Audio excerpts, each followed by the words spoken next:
Ayun. O naman, hello, magandang umaga po, Ma'am Christine Joy. How are you po? Magandang umaga. Okay naman po. Medyo kinakabahan niya. Yes Oo. po. Oo. Iba yung iba yung aura kasi wala na ako sa classroom. Oo, yung classroom setup na nakasanayan. Iba.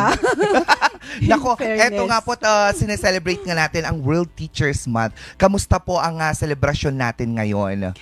Ngayong buwan na ito, so far? Okay naman po. We started actually, yung opening po namin, it was September 5. So, month-long yun. At ngayon, i-culminate namin, supposedly bukas. Pero, dahil Saturday bukas, ngayon na. Actually, ongoing na po sa Convention Center na yung mga morning na mga guro na dadalo pang umaga. Then, afternoon naman, may 1,500 na dadalo din. So, na-divide kami kasi hindi kasya sa convention center. So, masaya po kasi nabigyan kami ng pagkakataon na may araw para sa aming mga guro. Kaya nga, oo, Yes. nagkataon pang Sabado. Yes, pero... Oo. Ngayong araw. Ngayong araw ang celebration ng World Teachers Day. Yes, pak na pak. Ngayon po, ma'am, mayroon ho ba tayong tema sa ating celebration po ng Teachers Month po? Ay, meron po. Ang tema natin ngayon is Together for Teachers. Ma'am, speaking of Together for Teachers, ma'am, ilang taon na ba tayong nasa serbisyo with the DepEd? Bata-bata pa, 16 years. 16 Wow. years po. 16 years of dedicated teaching, How was it po? Bakit tayo nagtagal dito sa industry ito, ma'am? Actually, we are a family of teachers. My mom is a teacher. Hello, mom. And my sister and brother-in-law are both teachers. Relatives, mostly teachers. And my husband too is a teacher. So, doon pa lang may may flame na yung passion na gustong-gusto ko talagang magturo. Tapos surrounded ka din talaga ng mga tao na Yes. kaparehas mo ng passion. Kumbaga, kaya hindi ka talaga nawawalan ng fire to Yes continue, ma'am, no? Tunay. At bilang guro po, gaano po ba kahalaga itong pagkakaroon ng World Teachers Day? Mahalaga po yung mabigyan din kami ng araw para bigyang pugay. Pero of course, hindi lang naman yung pagbibigay pugay lang sa mga teachers. I believe na yung araw namin para sa mga teachers na naibigay is to know also the challenges na nangyayari sa field. Kaya nga po ang tema is Together with Teachers, para alamin din natin ano ang nangyayari sa field, ano ang pwedeng maitulong natin sa mga teachers. Pero higit sa lahat, kasi ang teaching naman is hindi lang magmumula sa classroom, hindi lang magmumula sa mga teachers, but then, tulong-tulong yan. Kaya nga maganda yung tema natin ngayon na Together for Teachers. Iba din pala ang tawag dito, ang naibibigay sa atin syempre ng araw ng mga teachers. At with this po, since matagal na nga po kayo sa industriya ng teaching, ano na po yung mga aral na natutunan po natin, hindi lamang sa trabaho natin, bagkus yung sa mga estudyante natin. Kasi I believe sa isang classroom setting or sa isang school or university man yan, the students are not just the people who are learning. Two-way. Two-way yan. Parang pati din po kayo. Kayo po, ano po yung greatest lesson na natutunan po natin? Ay, opo. Talaga po naman na pagiging guro is hindi lang ikaw ang guro. Sa proseso, sa daan mo habang tumatagal, ikaw din natututo from your learners. So the best experiences ko na natutunan for that 16 years is yung mga challenges. Yung challenges na napagtagumpayan ko, kasi yung mga challenges na yun is, realidad. Realidad na nangyayari sa mga bata na kung minsan isipin na hindi totoo, pero kapag nandun ka na sa field, makikita mo, yun yung mga challenges na matututo ka rin sa buhay na hindi lang magturo, kundi to reach out also. Especially, I am an elementary teacher. Ang dami kang pwedeng matutunan from your learners. Mga musmus sila, pero kung titignan mo yung sitwasyon nila, bakit sila absent, ano yung dahilan, bakit may nagda-drop, bakit may mga nawawala sa landas, ang bata-bata pa nila. yung parang i-enjoy mo yung sarili mo sa kanila, pupunta ka sa kanilang mga sapatos, makikita mo talaga, mamumulat ka. Sabi ko, teachers mostly, yung sabi ni ma'am kanina, surrounded by teachers. Akala ko alam mo na pero marami ka pa rin palang matututunan mula sa kanila. So, at the end of the day, marirealize mo na, oh, they are victims pala. Yung mga batang ito, biktima rin. So, ako bilang guro, ikaw yung magiging tulay para maalis sila sa laylayan. Oh, naman. Siya ang tulay.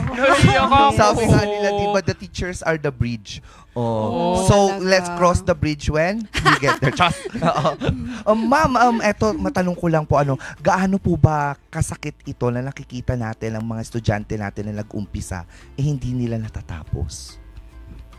It is a failure. Kung ako lang, it is a failure on my part na I have to do something. Parang ikaw na teacher dapat may gawin ka kasi ang laki ng porsyento mo sa paghubog sa mga kabataan. 'Di ba? Parang kung nakikita mo na alam mo na yung problem, ba't ka tatahimik?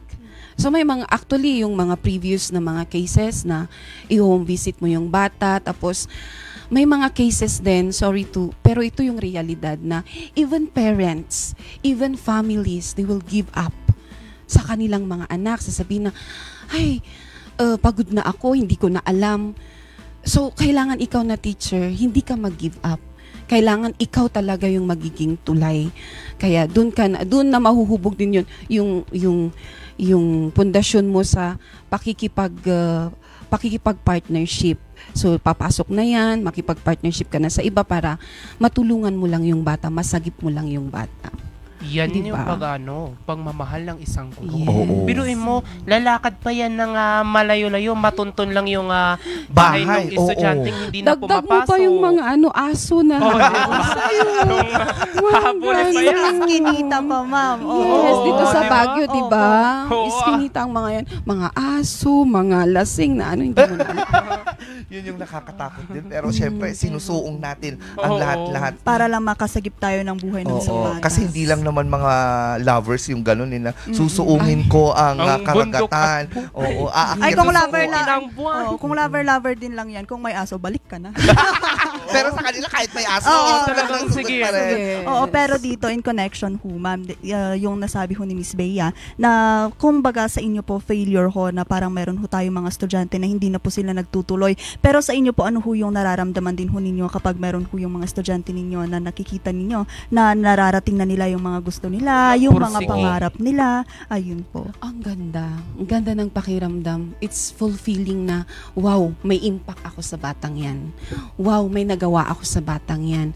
Although, actually, sa 16 years in service, wala pa masyado po yung mga nakakagraduate or ano. Pero makikita mo pa rin sa gamit ng social media, makikita mo yung mga mag-aaral mo noon na, wow, ang tataas na nila. Nurse na sila. Ikaw na tinuturo ko. Ako, nagtuturo ako ng araling panlipunan. May estudyante ka, magte-text, ma'am, nandito na ako sa Spain. Ito pala yung sinasabi mong Rizal Street. Yung natututunan nila tungkol kay Rizal. Kasi Yes. imagine, ma'am, kasi elementary nila natutunan yun. Tapos Oo. ikaw pa rin yung naalala Yes. nila. Naalala ka pa rin nila. Iba yung impact mo sa kanila talaga. Oo. Tsaka paano pag lumabas pa yung results rate doon sa board exam mo, yun yung agad mahalala, di ba? Totoo din. General. Oo. Yes. Pero ma'am, despite po dito sa syempre may mga failures and successes tayong mga napagdadaanan din bilang isang guro. Pero galing na po tayo sa school nung nag-aral tayo. Tapos mas pinili pa rin natin bumalik sa paaralan. Oo. Ano po yung naging passion, ano yung naging inspirasyon natin?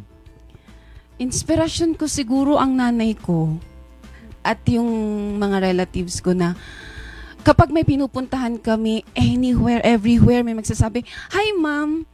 Tapos kapag may narating na sila sa buhay nila is they will look back. Magluluk back talaga sila. At yun yung sabi ko, gusto ko ganito rin. Pagdating ng panahon, may impact ako sa mga bata na hahawakan ko. Not just to impart learning, but yun nga po yung marami din tayong kinakaharap na problema na ikaw yung magliligtas sa mga batang ito. Diba? Yung passion talaga po, nandun na. Para bang inborn. Oo. Inborn bang tawag doon? Oo. Ma'am, we have mentioned kanina yung mga challenges natin. Yun nga, pumupunta kayo sa mga bahay-bahay na imbis na tao yung sumalubong, yung mga aso. So, ito yung mga hazard. Ngayong World Teachers Day and World Teachers Month, may panawagan ba tayo? Perhaps sa benepisyo? Sa mga benefits mo ng teachers, taasan ang sahod ng mga guro. Naman. Diba? Lahat naman Tunay. tayo. Taasan ang sahod. At yung mga benefits din na benefits din ng mga teachers, sana madagdagan din. Para naman, we are not aftering the salary, pero ang realidad, marami ding mga teachers na katulad namin na naghihikaos din. And sometimes, kung yung bata pupunta sa school, marami na rin kaming karanasan doon na hindi pa naligo, hindi pa kumain, pakakainin mo yan. Diba? So, siguro pati sa health problems, marami na rin mga teachers ngayon ang nakakasakit. So, siguro po doon ako hihingi ng tulong na sana more benefits, especially sa health, syempre sa sahod. Oo. Yes. Yes po, kasi lahat tumataas na lang. Sana isabay na natin ang mga Oo, guro Sa natin. pagtaas, Oo. sa pagtaas Talagang- ng gasolina, itaas na. Oo. Talagang deserve naman nila yan. Hindi biro ang magsalita, no, ng isang buong araw para makapag turo. Impart, Hindi lang naman iisang section yung handle ng mga yan. Madami. Di ba? Tsaka kailangan mong iset aside yung emotions mo. Like for Yes. example, yung problema sa bahay nyo, kailangan mong iset aside muna Mm-mm. kahit gaano man yan kabigat para lang maibigay mo sa kanila kung ano talaga yung gusto nila. Alam niyo ang napansin ko dito sa usapan natin kay Ma'am Christine, yung fact na nanggaling ka sa school, naging estudyante ka, napagdaanan mo yung pinagdadaanan ng mga estudyante mo ngayon. I think that's also one of the reasons or driving force ng mga guro para makapagbigay pa or makapag-impart pa ng learnings, hindi lang mula sa mga libro, bagkus pati sa kanilang mga experience. Tama po, ma'am? Yes, hindi lang po mga theories ang naituturo sa mga bata sa school. Kung paano din sila humarap sa hamon ng buhay. That's the best thing na pwede naming ma-share sa kanila.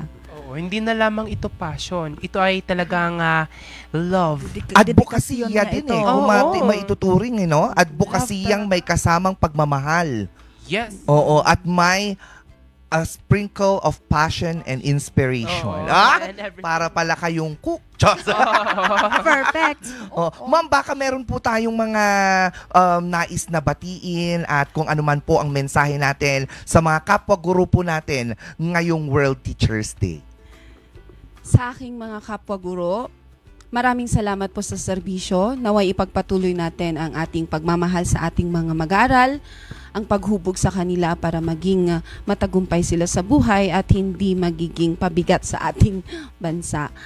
At sa mga gustong maging guro, masalimuot man, may bahaging masalimuot sa ating paglalakbay, pero at the end, mararamdaman natin yung resulta ng ating paghihirap.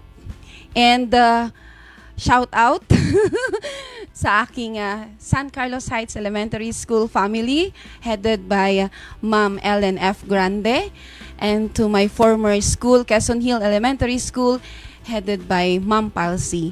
And to my mom, Mrs. Leonidas Ticol, Happy Teacher's Day po. And to my husband who is always here. Uy! Sana lahat! Sinuong din talaga niyang mga aso. Ano yung mga aso sa inyo, ma'am? Ay, wala. Kaya naman pala. Oo. Wala siyang susungin. Happy Teacher's Day po and enjoy our day. Oo. Huling katanungan, ma'am. Yes po. Dahil nalaman naman natin na naging inspirasyon kayo. O, di ba? Ma'am, meron din po ba kayo naalalang isang favorite teacher nyo noon? Oo, baka nais nyo rin po siyang i-shout out o ano yung natutunan nyo mula sa kanya na hanggang ngayon sa pagiging guro, Baon-baon pa din. dala mo baon-baon.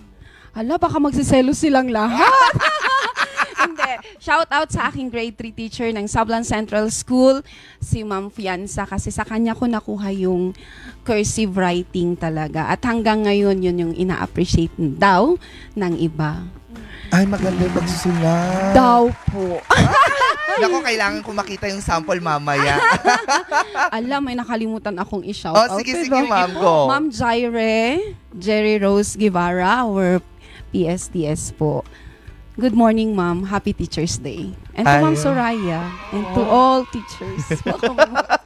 Maraming salamat, Ma'am Christine Joy Veloque ng Master Teacher 1 ng San Carlos Elementary School. Oo. Maraming salamat, Ma'am, sa pagpapaunlak ng aming imbitasyon. Imbatasyon. Oo. Okay. Thank you din. Thank you. At least parang ako, ninervyos ako ngayon, pero thank you for your thank you po. Pero Ayun. pagka ikaw yung magiging teacher ko, ma'am, siguro papasok ako araw-araw. Ang bright mo po. Truly. Ay, Hindi totoo nga. din, no? Parang ang Totoo. gaan-gaan niya. Tapos paborito ko pa man din ang Araling Panlipunan. Lipunan? Lang kasi kasama kita ngayon. Alam ko talaga paborito mo yun, kaka-araw ngayon, kwento noon mo yan.